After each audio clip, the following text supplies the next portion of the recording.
How are you? Hey. How are you? Hey. Okay, I'm not very good in English, but I'll try my best to deliver what I've been doing in the community as a change maker. My name is David Kimani from Dagoretti, Kawangware slums, a family of 8 children, and that being 4 girls and 4 boys. I grew up in that slum, and one of the things that I have grown up knowing is that for you to be a change maker, it starts with you, inside you. You have to see the problem in the community. You don't wait for the donors to come from out there so that they can be the change the community. So my family was quite we had poverty, and my parents were not really able to pay for school fees and all that, and I had two brothers. One was called Ngage, and one was Joseph. They moved out of my home because my parents were not able to cater for everything, like pay for the school fees and food and all that. And the problem now was that these 2 brothers, they wanted a better life. So they decided to go out there in the street and they find a better life apart from what my parents were offering. So they went to this street called Westlands, and unfortunately they lived there like for like some years. And one day, one of my brother is called Ngage. He was the bigger brother than the other one, who was called Joseph. He was called Ngage, and he entered a matatu. When he entered a matatu, he refused to pay the bus fare, and as he was running off, another Nissan was coming from the other side, and he got hit, and there he died. And we had to bury him. Then after that, after some times, like probably 10 years, like my other brother joined a gang. Some of the gangs who are in Westlands, they used to snatch phones and make a lot of money. And so my brother really saw it as a very good kind of income generating activity to him because they made per day, they could snatch very expensive phones, like 3 phones, 1 phone costing like 10K, and they were guns. So he could come back home with like 10K. Now he continued like that for some times. I tried talking to him, even though I was young and he was the bigger one than me. I was younger than him, but I tried my best to talk to him and tell him that if he really wants to see change in the community, he has to start from our home. Come to our community and know what we are going through. It's not like you run away from the problem. You have to face the problem because we are the solution. He never listened to me, and I tried my best. I remember this fine moment that I was having with my friends, and I received a call. I received a call from my friend, and they asked me, hello Kim, have you heard of your brother? I said no. Then he cut off the phone. So I was prepared psychologically because I was waiting for my brother to like change, but he never changed. So I was prepared, and the way I received that call, I felt like already my brother had been shot. So I was prepared, and it was true because they had stolen some phones in Westlands, and that they were a gang of people, of those gangsters in that place. They stole those phones, and when it came to sharing of what they had made, they made a very good catch at that day. My brother disagreed with them, and they gave him a bullet, and so he died.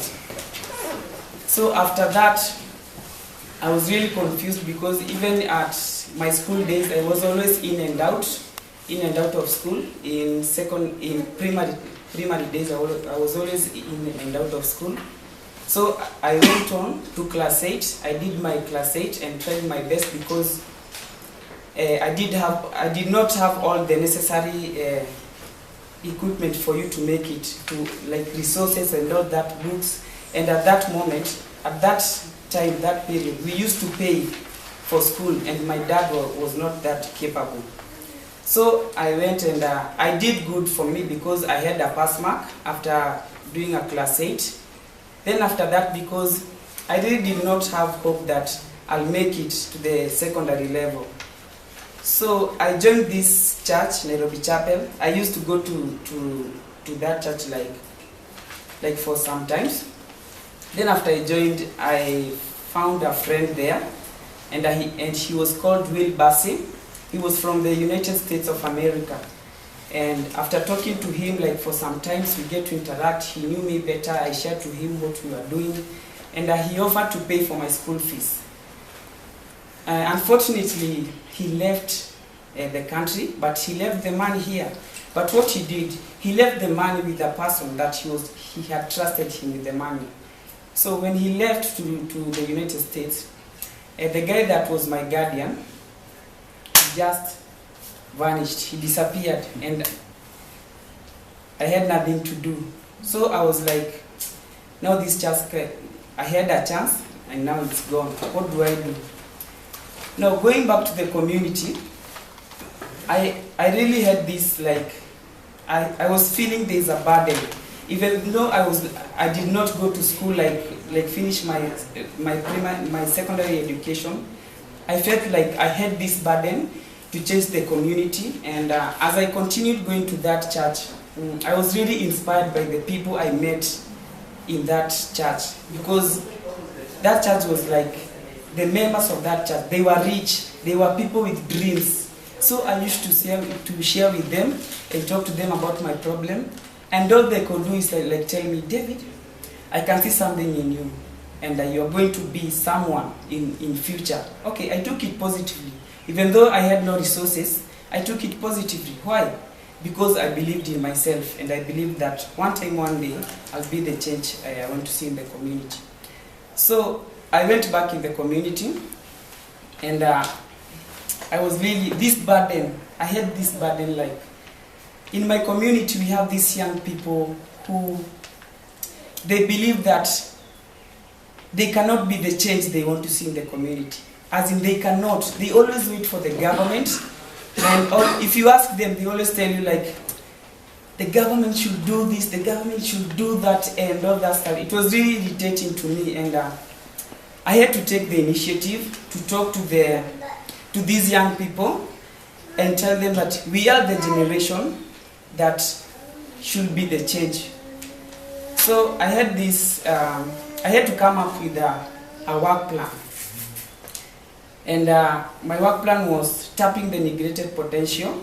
Like what I saw in the communities, that the government was much concentrating on in school. They did away with the arts, with art from science and all that. So the government was not really supporting talent.